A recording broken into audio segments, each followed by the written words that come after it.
Okay.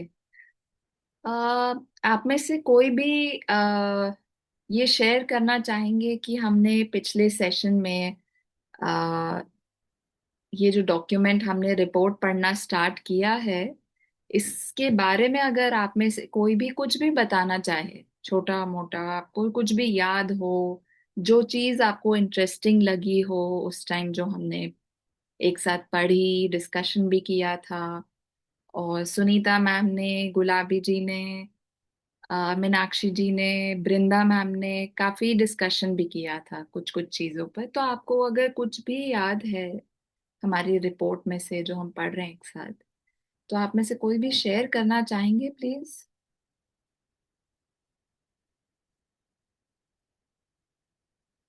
आपको exact कुछ नहीं बताना है, कोई भी छोटा सा डिस्कशन भी अगर आपको याद है, या कोई चीज आपको जो आपके दिमाग में रही। Yes ma'am. हाँ जी, साक्षी जी बताइए।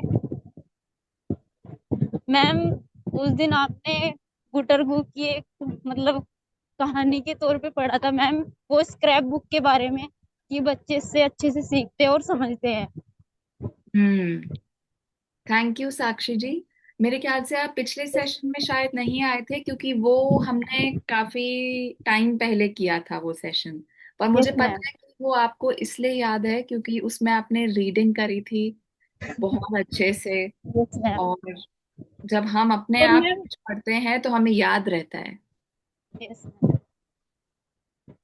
कोई और मैम, बताना। वृंदा मैम ने एक एक्टिविटी के तौर पे वर्ब वर्ब कराया था मैम, जैसे रीडिंग, ईटिंग हम्म। और राइटिंग। ये हमने बिल्कुल। बच्चों से कराया भी था ma'am. Very nice Sakshi ji. Maybe जब आप ऐसे एक्टिविटीज क्लास में कराते हैं तो आप ना हमारे ग्रुप पे फोटोज डाल सकते हैं दूसरे टीचर्स को इंस्पायर करने के लिए। Yes ma'am. Thank you. तो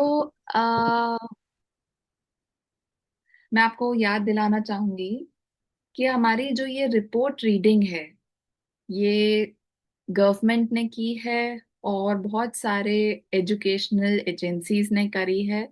और ये बहुत ही ग्राउंड, एकदम क्लासरूम के स्तर से करी है, ये जानने के लिए कि क्लास में क्या होता है, टीचर्स क्या काम करते हैं, उसका बच्चों पे क्या प्रभाव पड़ता है, क्या उससे लर्निंग बढ़ती है या नहीं।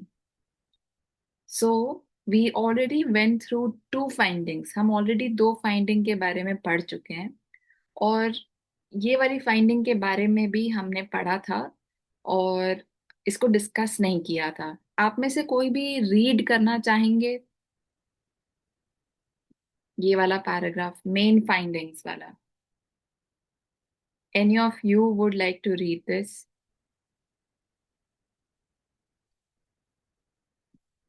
मंजुला जी, गुलाबी जी तो शायद रास्ते में हैं। सरोज जी, आप भी रास्ते में हैं?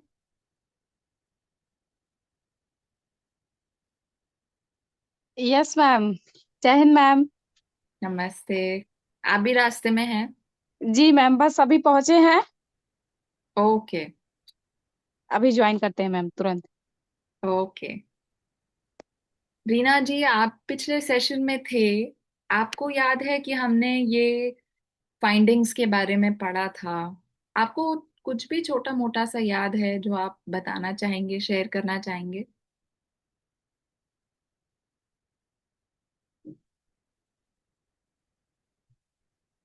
मीनाक्षी जी, आप करना चाहेंगे?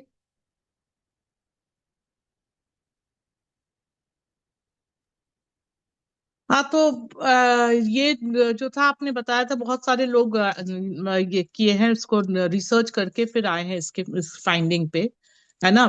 और इसमें ये बच्चों को का एक्सपीरियंशियल लर्निंग को लेकर हम लोगों ने बात किया था कि वो उनके एक्सपीरियंस स्पेशली मेरे मेरे ख्याल से मैंने जो बोला था वो इस बारे में था कि उनको प्रीवियस नॉलेज कोई भी चीज का होता है, अगर हम उनसे उसके बारे में पूछें और फिर वो एक्सप्रेस करे तो वो बच्चे ज्यादा इंकरेज फील करते हैं, रादर देन एकदम नया कोई चीज सिखाना पढ़ाना शुरू कर दें हम, है ना।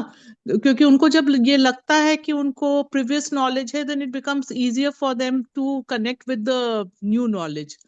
एंड और तो बहुत कुछ ध्यान में नहीं आ रहा है ना। और उनको कम्युनिकेट करने में हेल्प करता है एक्चुअली, अगर देखा जाए तो, क्योंकि जब उनको कोई चीज आता है तो वो खुल के बात कर सकते हैं, है ना। जब नहीं आता है तब वो हिचकिचाते हैं। तो वो चीज हम लोग इनकरेज करना चाहते हैं। और क्वेश्चंस जो हमेशा ऐसा होना चाहिए जिसमें हाँ या ना का जवाब नहीं हो।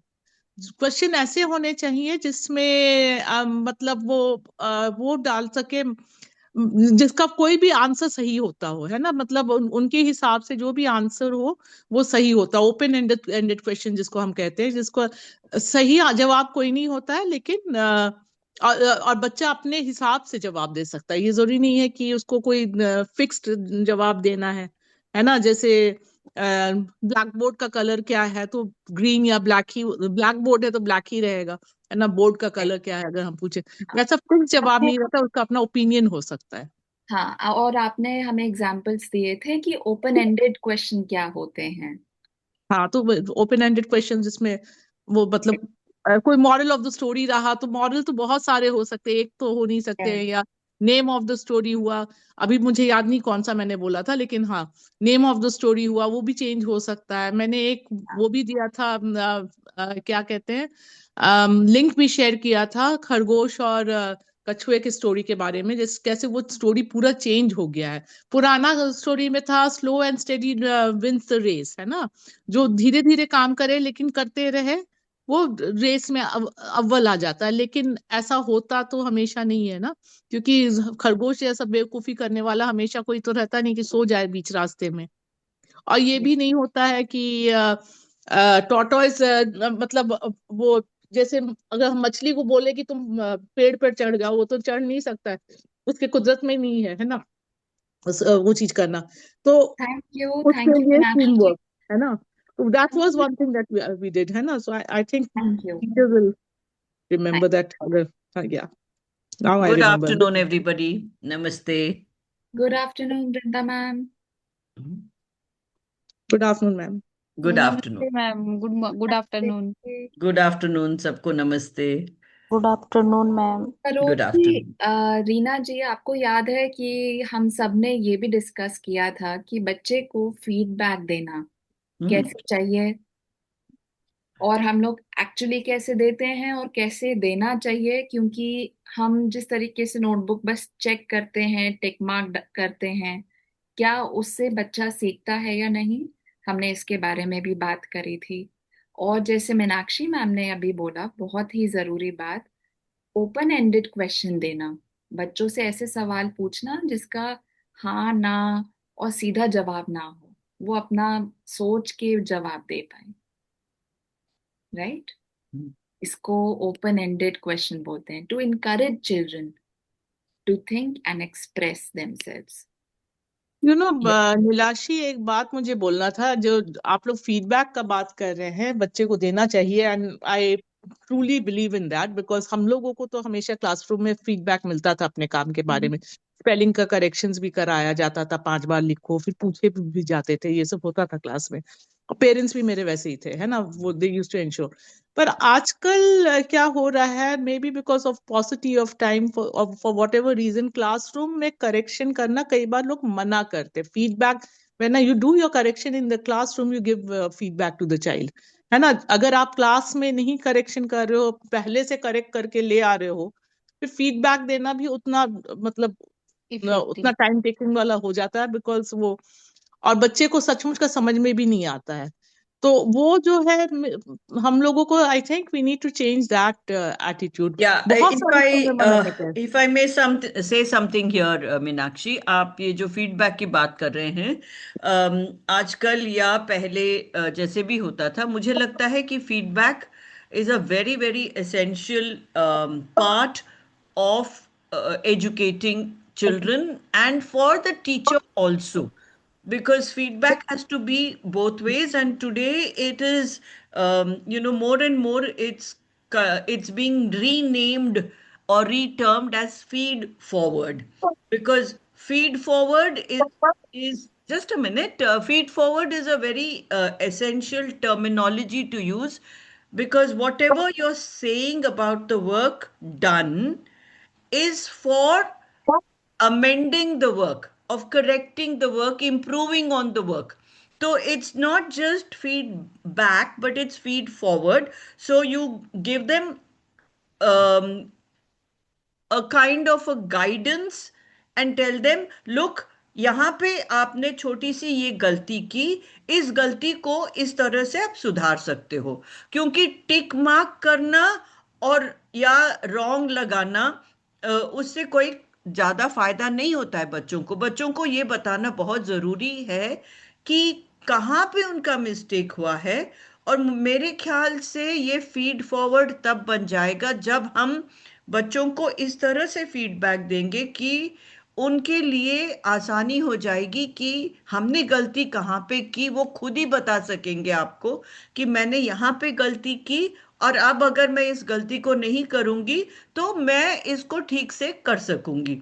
तो ये इतना अच्छा बढ़िया लर्निंग प्रोसेस हो जाता है। इसीलिए लास्ट टाइम भी मैंने रूब्रिक्स की बात की थी कि हम जब क्वेश्चन बनाते हैं तभी अगर हम रूब्रिक सोच लेते हैं तो फिर और बच्चों को बता देते हैं कि ये रूब्रिक्स हैं, आपको इस तरह से इतने ऐसे में आंसर करना है, तब और बच्चा भी अपने आप में कर सकेगा। अम, मैम इसमें मैम, ये बात है कि हम लोगों मीनाक्षी को एक मिनट, हाँ, मैं चाहती हूँ कि क्योंकि सरोज जी भी अभी हाँ, सेशन में आए हैं, मैं चाहती हूँ कि सरोज जी भी पार्टिसिपेट करें हाँ, बिल्कुल और बिल्कुल। वो बताएं कि वो अपने क्लास में फीडबैक को कैसे यूज करते हैं और वो क्या स्ट्रैटेजी यूज करते हैं।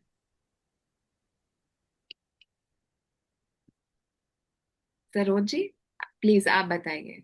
और आप कहाँ स्ट्रगल भी करते हैं, क्या आपको हाँ, जो हम बात कर रहे हैं, क्या आपको वो रेलिवेंट लग रही है, नहीं लग रही है, और आपको अग्री करने की जरूरत नहीं है। आप म्यूट पर हैं। आप म्यूट पे हैं। Yes ma'am. एक्चुअली मैम मैं जो फीडबैक देती हूँ ना, तो छोटे क्लास की बात मैं बता रही हूँ। छोटे बच्चे जैसे मैं मात्राएं सिखाती हूँ ना, तो जो एक्चुअली मैं बोलती भी हूँ तो वो लिखते हैं। जो वर्ड वो लिखते हैं मात्राएं लगाने में वो गलतियां भी करते हैं। तो कॉपी जब मैं करेक्शन करती हूँ उसी टाइम में मैं करेक्शन भी करती हूँ। तो करेक्शन करने में जहाँ जिस बच्चे की जो भी वर्ड में गलतियां होती हैं, मैं उन्हीं के सामने ही उसको टिक करके बताती हूँ कि बच्चा आपने ये यहाँ पर ऐसे गलत लगाया, ये हम्म। मात्रा ऐसे लगेगी इस अक्षर पर। तो तो आप मैं हमेशा प्रेजेंट यही, टाइम में फीडबैक देती हूँ। अच्छा। ओके, आप और बड़े हमेशा यही बच्चों की बात स्ट्रैटेजी करें यूज मैं, करती हैं। अ, ऐसी तो कोई स्ट्रेटजी मैं यूज नहीं करती हूँ मैम, लेकिन मैं तुरंत मतलब बच्चों को फीडबैक कॉपी चेक करते समय। राइट। अब ओके। बड़े क्लास की बात करूं मैम, तो जैसे 6 में मेरी क्लास है एक, उसमें मैं कॉपी करेक्शन करती हूँ। तो बच्चे जैसे मात्राएं बहुत मतलब गलतियां करते हैं, कहीं कहीं बिंदी वगैरह भी नहीं लगाते हैं। चूंकि मैं मुझे जहां दिखता है वहां मैं करेक्शन कर देती हूँ, लेकिन लास्ट में जो चैप्टर होता है लास्ट में हम्म। मैं लिखती हूँ कि मात्राओं पर ध्यान दीजिए, या आपने अगर सेंटेंस लिखा है उसमें गड़बड़ी किया है तो उसके विषय में भी मैं एक दो लाइन वहां नीचे लिख देती हूँ, ताकि बच्चे अपनी कॉपी जब वो देखें तो उसको पढ़ें और समझे कि मैंने क्या किया है, कहाँ मेरी गलती है। सरोज जी, मुझे आपसे एक और सवाल पूछना है। जब आप क्लास में चेक करती हैं तो बाकी जी बच्चे क्या करते हैं? क्योंकि सबने बोर्ड से देखकर कुछ काम कर लिया, अब वो वेट कर रहे हैं कि एक टीचर पूरी क्लास में हर किसी के पास आएंगी और रियल टाइम फीडबैक का एक, मेरी तरफ से मुझे लगता है ये ड्रॉबैक है कि सारे बच्चे अब इंतजार कर रहे हैं कि मेरी चांस आएगी। वेरी राइटली सेड, या। और उसके लिए आप, सरोज जी, उसके लिए आप क्या करती हैं? क्योंकि ऐसे तो बच्चे हल्ला भी कर सकते हैं, आसपास जी। भाग भी सकते हैं, तो आप क्या करती हैं?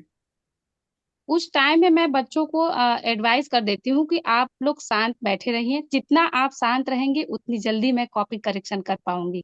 और सब बच्चे चूंकि वो तैयार रहते हैं कि मैम मेरे पास कब जल्दी से आए, तो इस वजह से वो थोड़ा शांत भी रहते हैं। जी अच्छा, मैम। इफ आई मे, मीनाक्षी, नीलाक्षी, मुझे लगता है सरोज जी, आप उनको शांत बैठने के लिए कह देती हैं, वो शांत शायद बैठते भी हैं। पर लेकिन अगर आप देखें तो हमारा जो टाइम है ना क्लास में, लर्निंग टाइम जिसे कहते हैं, वो जी मैम। उसका सही उपयोग नहीं हो रहा होता है तब। यानी कि यस। काफी सारे बच्चों ने काम खत्म कर लिया, अब वो वेट कर रहे हैं कि कब टीचर मेरे पास आएगी और कब मुझे बताएगी कि ठीक मैंने किया कि नहीं। तो ये हमेशा काम करने वाले पद्धति में हमें सोचना चाहिए कि हम ऑप्टिमम यूज ऑफ टाइम किस तरह से कर सकते हैं। तो इसलिए हमें कुछ ऐसे भी प्लानिंग करना पड़ेगा कि बाकी बच्चों को हम बिजी रखें, वो काम कर रहे हैं अपना, लेकिन जिन्होंने काम खत्म कर लिया है उनको, आपको पता ही है कि जैसे 10% हैं या 15% बच्चे हैं क्लास के जो पहले अपना काम खत्म कर लेंगे। तो जिन बच्चों के काम जल्दी खत्म हो जाते हैं उनके लिए हमने कुछ सोच के रखना चाहिए कि अच्छा ठीक है, तुमने ये वाला असाइनमेंट खत्म कर लिया है, मैं आ रही हूं, तब तक मैं तुम दूसरा काम करो। ठीक है, तो उसी के जी। लगभग स्टैंडर्ड का या थोड़े से चैलेंजिंग स्टैंडर्ड का आपको काम तैयार रखना पड़ेगा, या एक वर्कशीट रख लिया या किताब रख लिया, उससे कहा कि अच्छा तुमने ये वाला टास्क खत्म कर लिया है, अब तुम दूसरे टास्क पे जाओ, तब तक मैं आ रही हूं तुम्हारे पास और पहला वाला टास्क में कंप्लीट कर लूंगी। अब ये यहाँ पे अगर आप देखें तो टीचर के प्लानिंग में बहुत ध्यान देना पड़ता है, क्योंकि हमें हमेशा पता होना चाहिए कि हमारे क्लास के बच्चे ने इतने टाइम में ये काम खत्म कर लेना चाहिए। क्या मैंने उस टाइम के लिए कुछ और भी सोचा है? क्या मैंने सोचा है कि जो फास्ट काम करते हैं उनके लिए मैं इतना काम कर रही हूँ, जो एवरेज के बच्चे हैं वो इतना टाइम लेंगे, जो बिलो एवरेज वाले बच्चे वो थोड़ा और ज्यादा टाइम लेंगे? अब ऐसा तो नहीं हो सकता है ना कि उनको हमने ध्यान नहीं दिया। तो तीनों यस मैम। तीनों वर्गों के बच्चों को ध्यान देने के लिए हमें अपना लेसन प्लान बनाना चाहिए। एवरेज, थोड़ा एवरेज से ज्यादा, या और थोड़ा एवरेज से कम। अक्सर ऐसा होता है, अक्सर 90% टाइम हम लोग सिर्फ एवरेज क्लास को पढ़ाते हैं। अबव एवरेज, जो बदमाश बच्चे होते हैं, जो रेस्टलेस बच्चे होते हैं, वो अबव एवरेज वाले होते हैं, वो बोर हो जाते हैं, उनके पास काम नहीं होता है करने को, जो टास्क आपने दिया उसने कर लिया, अब वो क्या करेगा बच्चा? अब सोच के यस मैम। देखो, होता है कि नहीं क्लास में? नहीं नहीं, होता है है मैम। ना? तो ऐसा हमें होता है। इसलिए इसलिए हमें एज टीचर, एज एडल्ट, हमें बहुत बहुत ध्यान से प्लान करने की जरूरत होती है कि हम ऐसा प्लानिंग बनाएं जिसमें कि हम देखें कि जो बच्चा क्लास के एवरेज से ज्यादा है उसको भी हम चैलेंज दे सकें, जो कम एवरेज का बच्चा है उसको भी हम व्यस्त रख सकें और उसको भी समझा सकें, उसको भी साथ में ले चलें। अदरवाइज करीब 20% क्लास आपका पीछे रह जाएगा और थोड़ा आगे वाला जो सेक्शन है वो थोड़ा बोर्ड रहेगा, थोड़ा बदमाशी करने लगेगा, तो बैलेंस नहीं रहेगा क्लास में। इसको देखने की बहुत जरूरत है हमें। यस अब मैम। जैसे यहाँ पे नेक्स्ट पॉइंट पे आप देखोगे Nilakshi ma'am, have you read the decoding needs to be taught already? No, actually, we are going to start reading the recommendation. recommendations, okay. हमने पिछले सेशन में मीनाक्षी मैम ने सबको हम्म। एक्सप्लेन किया था ओपन एंडेड या, क्वेश्चन क्या होता है, और हाँ, कितने प्रतिशत टीचर्स जो हैं अपने क्लास में बच्चों को ये अपॉर्चुनिटी देते हैं हाँ। कि वो अपने आप रीडिंग भी प्रैक्टिस कर सकें। बिल्कुल बिल्कुल। तो हाँ, हम रिकमेंडेशन रीड करेंगे। आप में से कोई भी इंग्लिश पढ़ने में कंफर्टेबल फील करते हैं जो रिकमेंडेशन पढ़ना चाहें यहाँ से?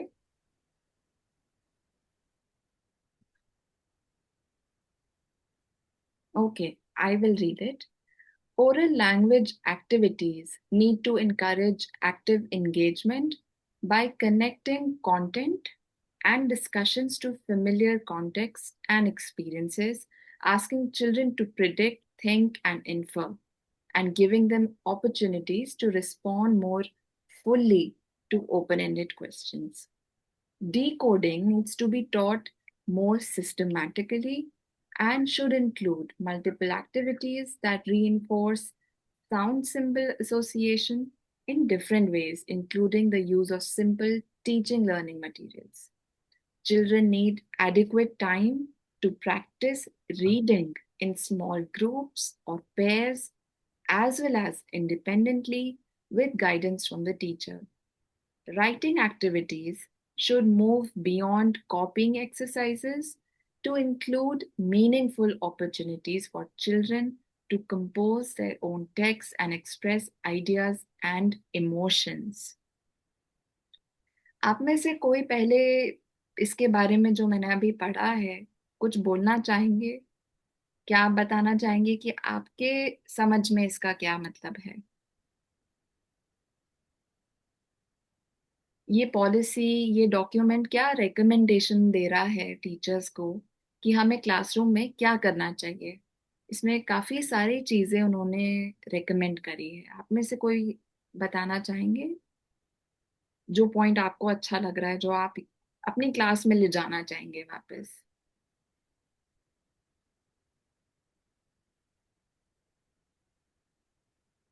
रीना जी? मैम हाँ जी, साक्षी जी प्लीज।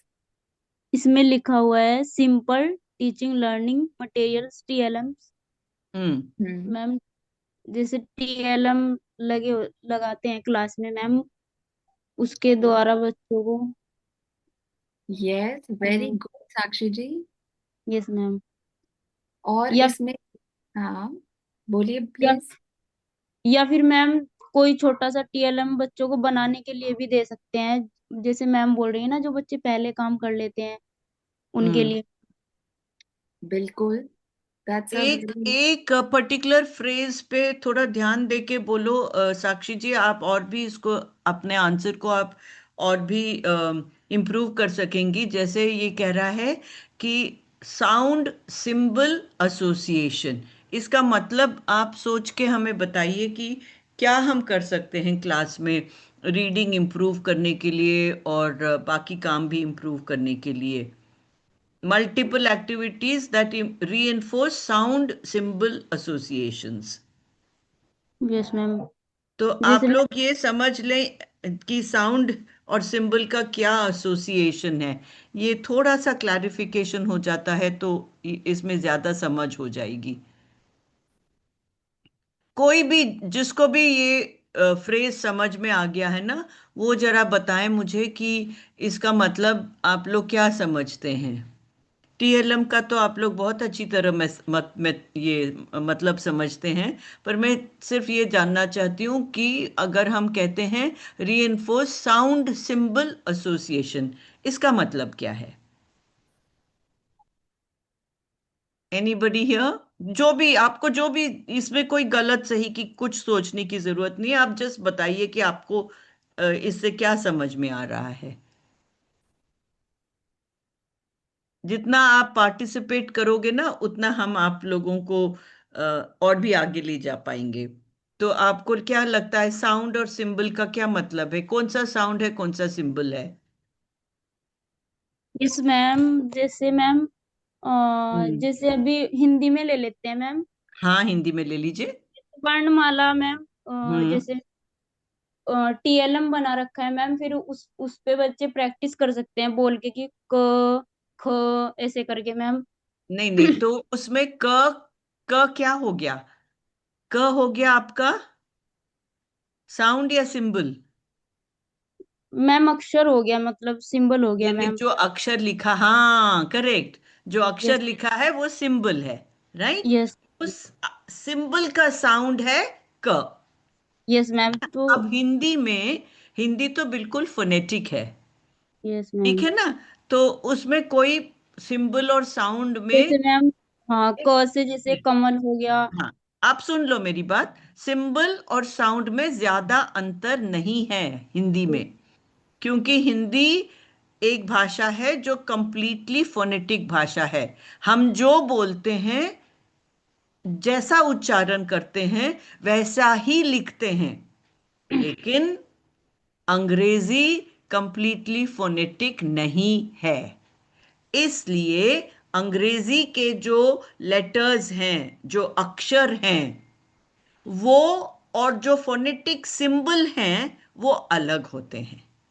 जैसे हमारा जो अक्षर है ए, कैपिटल ए अक्षर है, सिंबल है, लेकिन उसका साउंड क्या है? ए का साउंड अलग अलग वर्ड में अलग साउंड हो सकता है, लेकिन फोनिक साउंड ए का है ए, है ना, ए। लेकिन ए साउंड जो है वो कभी कभी ए हो जाएगा, ठीक है, किसी शब्द में ए हो जाएगा तो वो साउंड चेंज हो जाता है, तो उसका फोनेटिक सिंबल फिर चेंज हो जाएगा। इसलिए ये कॉम्प्लिकेटेड हो जाता है अंग्रेजी में।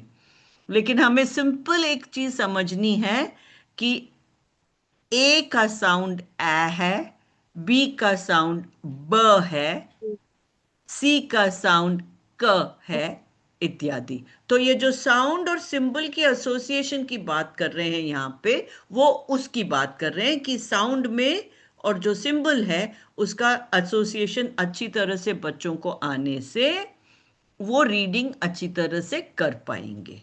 तो पहले हम लोग करते हैं फोनिक रीडिंग या फोनेटिक रीडिंग, और उसके साथ साथ में हम साइट रीडिंग भी अंग्रेजी में करते हैं। तो साइट रीडिंग जब करते हैं तो वो बच्चा उसको देखकर, उसके पैटर्न को देखकर उसको अपने आप में ग्रहण कर लेता है और उसको पढ़ लेता है।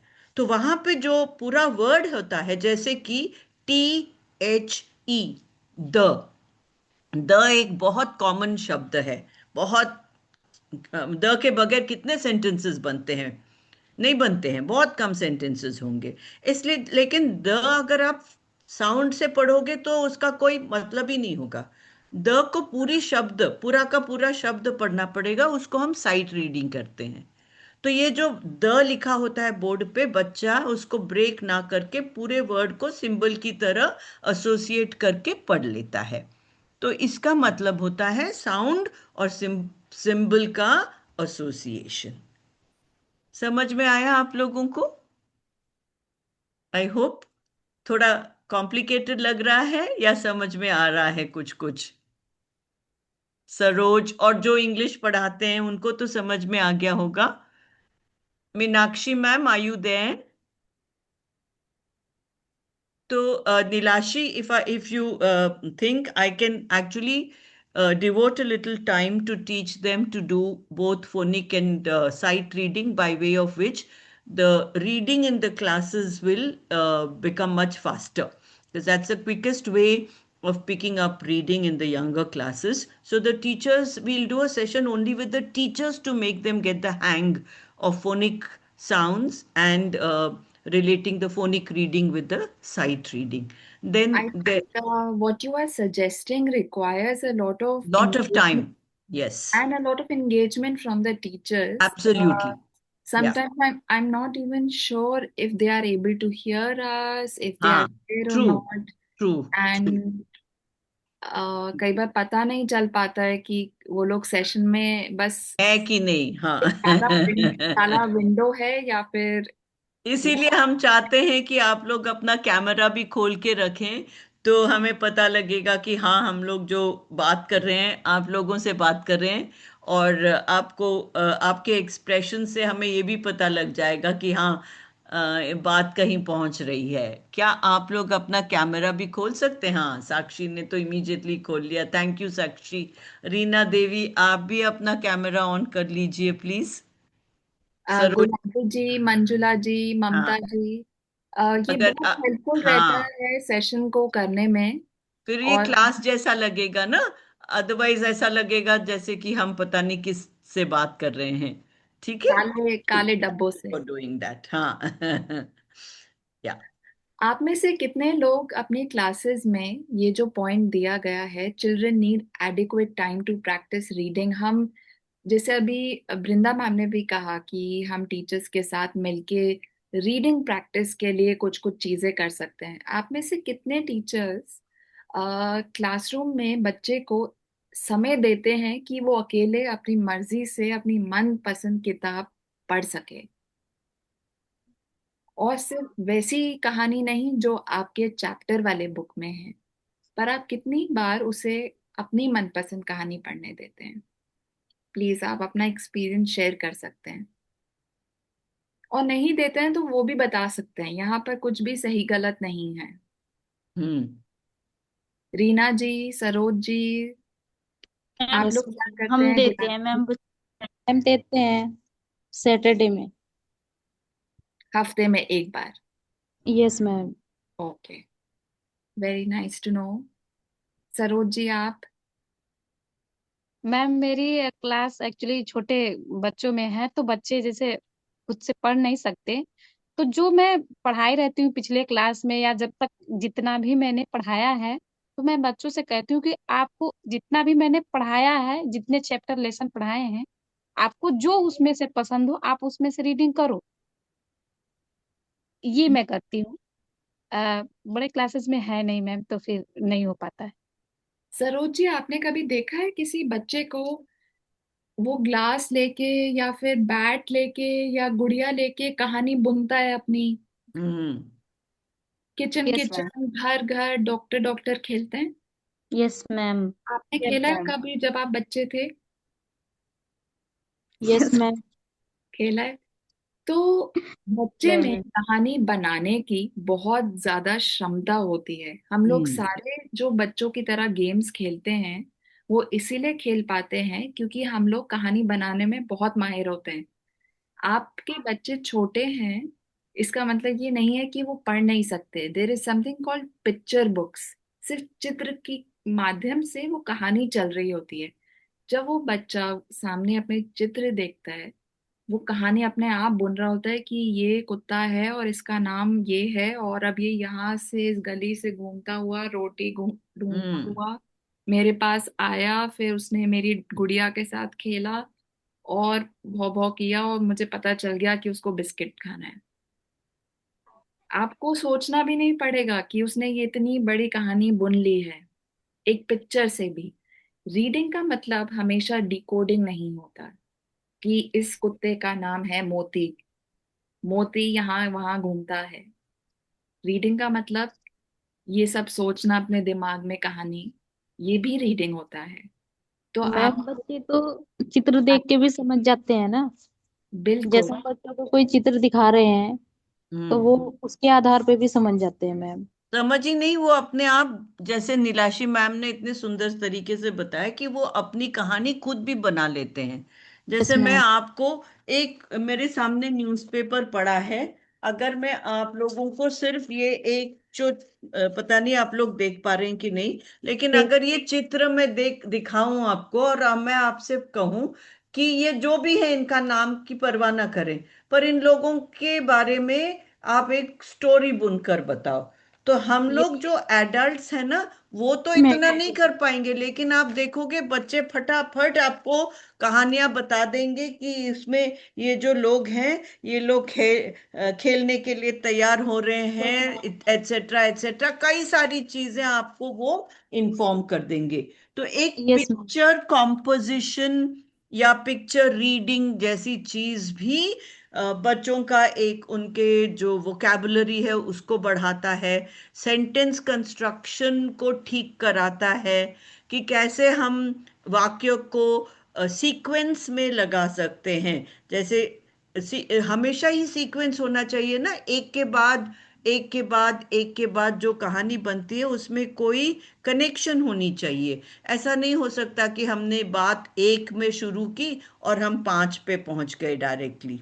हाँ, तो वो इसलिए हमें सीक्वेंसिंग सिखाने में, हमें इनके रीडिंग का जो भी इनको प्रैक्टिस देना है, वो सब बहुत बढ़िया तरीके से हो जाता है through pictures and picture a, reading. तो वृंदा मैम, मैं हाँ। गुलाबी जी, क्योंकि उनका कैमरा भी ऑन है, मैं गुलाबी हाँ। जी से पूछना चाहती हूँ कि वो हाँ। इंग्लिश की टीचर हैं। बिल्कुल। वो हाँ। क्लास में हफ्ते में या फिर किसी मतलब महीने में कितनी बार कितनी बच्चों बार को पिक्चर रीडिंग कराती हैं? खुद रीडिंग करने देती हैं हाँ कि वो हाँ अपनी मनपसंद कहानी पढ़ें? हाँ हाँ। जी मैम, जय हिंद मैम। जय हिंद। तो गुलाबी जी। मैम, जैसे मेरा कोई महीने में ऐसा टाइम ड्यूरेशन तो नहीं है, मगर मैं जब भी कोई नया चैप्टर स्टार्ट करती हूँ तो मैं उससे रिलेटेड कहानी बच्चों से पूछती हूँ कि बच्चे बताएं, या तो उससे रिलेटेड कोई पिक्चर रहता है तो हम छोटे क्लास में मैं वो दिखाती हूँ, और बड़े क्लास में मैं जैसे थीम दे देती हूँ जो चैप्टर है उससे रिलेटेड। जैसे अभी अभी मैं क्लास 4 में कराया इन द मार्केट चैप्टर था, तो मैंने बच्चों से क्वेश्चन दिया उनको कि मार्केट क्या होता है, या अच्छा। मार्केट हम लोग क्यों जाते हैं, ऐसे अलग अलग क्वेश्चन अलग अलग बच्चों को दिए। फिर सभी बच्चे एक एक करके आके अपने अपने बारे में बताए। एक चैप्टर और था मैम, माय ग्रैंडफादर। तो मैंने ग्रैंडफादर के ऊपर सबसे पूछे कि सब लोग अपने अपने दादाजी के बारे में यहाँ पे एक कहानी बताएंगे, जैसे दादाजी हमारे साथ कितना टाइम बिताते हैं, हमारे साथ हम उनके साथ कितना टाइम बिताते हैं, या वो उनके अच्छा साथ किया आपने, हाँ होते हैं। ठीक है। ये लेकिन जैसे सारी आपने चीजें मैं। मार्केट प्लेस की बात की गुलाबी जी, तो मैं जी मैं मैम। एक सजेशन ये भी दूंगी कि जो आपने सवाल पूछे ना मार्केट के बारे में, अब एक जी और मैम। काम भी आप कर सकते हैं कि अगर आप उनको मार्केट का एक चित्र देके कहोगे कि इस जी मार्केट प्लेस के को अपना सेटिंग बना के या अपना मेन प्लेस बना के आप एक कहानी इसके बारे में इसके संबंध में कहानी बनाओ इसको लेकर के, तो देखना कैसे बच्चों के मन में उस मार्केट को लेके कितनी सारी कहानियां बन सकती हैं। जी। ठीक। मैंने मैम एक्टिविटी भी कराई थी, पूरा हम्म। दुकान लगवाया था हाँ, मार्केट की तरह, वेरी अलग अलग नाइस। हाँ चीजें। हाँ। और फिर बच्चे जो है सामान खरीदे, फिर मैंने उस पे करवाया था कि आपने क्या क्या किया, सब हम्म। बच्चों ने क्या क्या देखा, कैसे हाँ। मार्केट में गए, या कैसे सामान खरीदे, तो वो ये बच्चों ने। छोटी सी एक सजेशन, मैं एक और सजेशन दूंगी, जो आप बोल रहे हैं ना ये जी ज्यादातर बड़ा फैक्चुअल हो गया, यानी कि जो है उसी को जी बोलते हैं, ठीक है ना। अब अगर आप इसी को थोड़ा रचनात्मक बनाना चाहें, इमेजिनेटिव बनाना चाहें, तब जी आप उनको लीडिंग क्वेश्चंस ना देके उनको एक ब्रॉड एक ये दोगे कि इसमें से आप अपने इमेजिनेशन से कहानी लिखो। समझ में जी आ रहा है आपको? जी मैम। तो जी मैम। ये एक तरीका होता है बच्चों का सोच बढ़ाने का। अदरवाइज जी क्या होगा कि किताब में जो लिखी है वो ही बच्चे जानेंगे, उसी को फिर से रिप्रोड्यूस करेंगे। लेकिन इस रिकमेंडेशन में एक बहुत सुंदर, ma'am if you can just scroll it back, एक बहुत सुंदर सेंटेंस है लास्ट वाले रिकमेंडेशन में, जो कहता है writing activity should move beyond कॉपिंग exercise to include meaningful opportunities for children to compose their own text and express ideas and emotions। यानी कि अपनी रचना करना सबसे बढ़िया वो ही विटनेस होता है कि बच्चों ने सीख लिया है। अगर आपने कुछ बताया और उसको बच्चों ने रिप्रोड्यूस किया, वो बच्चे का इतना ये नहीं दिखाता है जितना कि उसका एप्लीकेशन दिखाएगा जब वो अपने आप से उसको लिखेगा, अपने आप से उसको बताएगा। जी वृंदा मैम। मैम, मैंने क्या? देखा कि मंजुला जी और सुनीता जी भी अपना कैमरा ऑन कर रहे हैं। हाँ थैंक हाँ। You much. आपके नमस्ते, आपके फेसेस देख नमस्ते। के हमें हाँ एक्चुअली में बहुत खुशी होती है। हाँ। यस। तो हमारा डिस्कशन यहाँ पे ये चल रहा है कि हम में से कितने टीचर्स बच्चों को इंडिपेंडेंटली रीडिंग करने में ये समय देते हैं, समय व्यतीत करते हैं अपनी क्लास के टाइम पर। और रीना जी ने भी शेयर किया, साक्षी मैम ने भी शेयर किया, गुलाबी मैम ने भी शेयर किया। आप में से कोई शेयर करना चाहेंगे? और जो वृंदा मैम ने कहा, जो उन्होंने रिकमेंडेशन से भी लिया है और उनके एक्सपीरियंस से भी है, कि राइटिंग एक्सरसाइज सिर्फ ये नहीं फैक्चुअल चीजें बताकर, पर बच्चों से रचनात्मक कहानियां लिखवाना। आप में से जितने भी लैंग्वेज टीचर्स हैं, इनफैक्ट सोशल साइंस टीचर्स भी, तो सुनीता मैम और मंजुला मैम, आप क्या शेयर करना चाहेंगे? Yes ma'am. और कभी कभी जैसे हम लोग क्लास में ना हम लोग एक चित्र ड्रॉ कर दिए ब्लैक बोर्ड पर।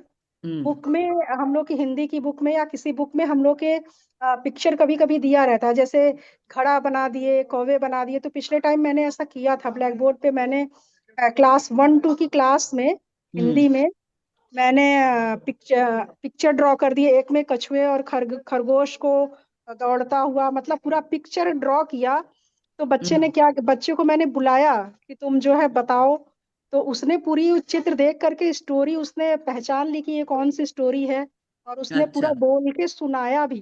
प्यासा कौवे के बारे में घड़ा बना दिया और कौवे बिठा दिया, पेड़ वेड़ लगा दिए, बना दिए चित्र। तो चित्र ड्रॉ कर दिए तो बच्चे, छोटे बच्चे हैं तो स्पीकिंग तो कर लेते हैं, चित्र देख के समझ जाते हैं और बोल लेते हैं, लेकिन लिखने में उनको थोड़ी सी प्रॉब्लम हुई, जो कि मंजुला जी, एक रिकमेंडेशन यहाँ पर ये भी आता है कि टीचर जो है बच्चे को अपने पास बुलाती हैं, उससे कहानी सुनती हैं और उनके सामने ही उनकी नोटबुक में लिखती हैं, ताकि बच्चा देखे कि जो वो बोल रहे हैं वो लिखित में भी हो सकता है, और वो एसोसिएशन वो देखता है कि ये कर सकते हैं।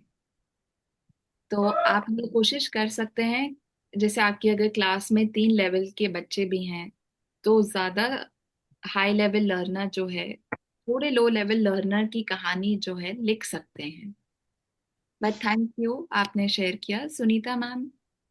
मैम इसके लिए ना मुझे मैम से, बिंद्रा मैम से, जैसे हम लोग जैसे छोटे क्लास में हैं, तो मैम कुछ और न्यू, कुछ ऐसा नया बताइए कि हम जैसे कहानी के थ्रू तो ओके कि मैंने बोर्ड पे ड्रॉ किया, वो बताते हैं। वो चीजें काफी देर से हम लोग बहुत साल से कर रहे हैं, लेकिन इसमें मैं ये सारे बच्चों को इन्वॉल्व एक साथ नहीं कर सकती, या एक को पर्टिकुलर ले कैसे, मतलब इसमें मुझे थोड़ी हेल्प चाहिए कि कुछ और न्यू आइडिया की ड्रॉ करना ही है, और कुछ और ऐसा मिल सकता है जिससे मैं सीख सकूं कि कुछ और सिखा सकूं बच्चों को। मैं बिल्कुल। आपको आप जैसे आप उनको स्पेसिफिकली क्या सिखाना चाहेंगी, इसका पहले आपको तय करना पड़ेगा।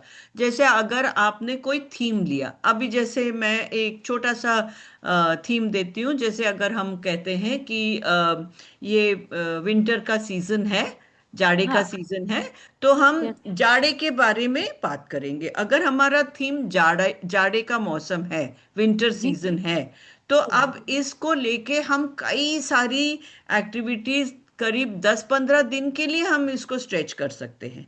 तो इसको या, कैसे हम स्ट्रेच करेंगे? हम पहले हाँ, कहेंगे कि विंटर सीजन में मौसम कैसा होता है, ठीक है? हम्म, तो उससे हम्म, लेके अब आप ये डिपेंड करेगा कि आप किस क्लास से बात कर रहे हैं, कौन से ओ, लेवल की बात कर रहे हैं, केजी की बात कर रहे हैं, 1 की बात कर रहे हैं, या 4 की बात कर रहे हैं। पर जो भी आप लें, उस लेवल का आप वोकेबुलरी जनरेट हो सकता है। तो पहले हमने कहा कि मौसम कैसा लगता है, तो उसमें आपने कई सारे वर्ड्स उसमें से बच्चों से लिया कि हमें ठंड लगती है, ठीक है ना, वी फील कोल्ड। हाँ, तो हम अपने आप को गर्म रखते हैं, तो हम अपने आप को क्यों, कैसे गर्म रख सकते हैं, तो इसका भी एक अलग से डिस्कशन होगा।